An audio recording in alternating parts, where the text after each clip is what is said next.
Hello po mga ka-specs, para mag-cancel or magpa-disconnect ng inyong Globe Fiber Internet connections, una, open nyo lang po ang Globe One app.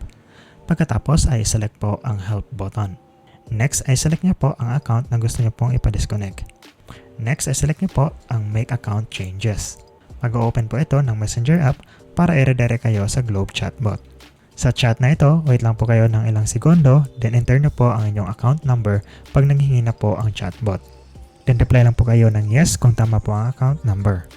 At based po sa experience ko, sobrang tagal po mag-reply or makakuha ng agent. Kaya umabot ng ilang days bago ko nakuha ang response, or kung nag-reply naman po yung agent is either inactive na po kayo or wala na po kayo doon sa chat or nagta-time out. Kaya kailangan po ito ng mahabang pasensya. Ilang beses ko rin pong inulit ang steps at after ilang try, nakatiming na rin po tayo ng agent. Now pag may agent na po, magtatanong po sila kung ano po ang dahilan, kaya sabihin nyo lang po yung reason. At sa akin po is sinabi ko po na hindi ko na po kailangan.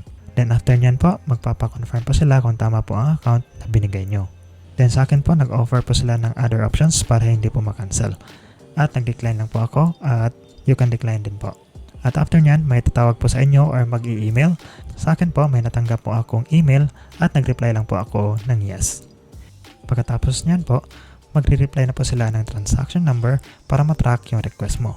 Then sa akin po, after ilang minutes, yung account ko po ay nag-disconnect na at mako-confirm ito sa Globe One app.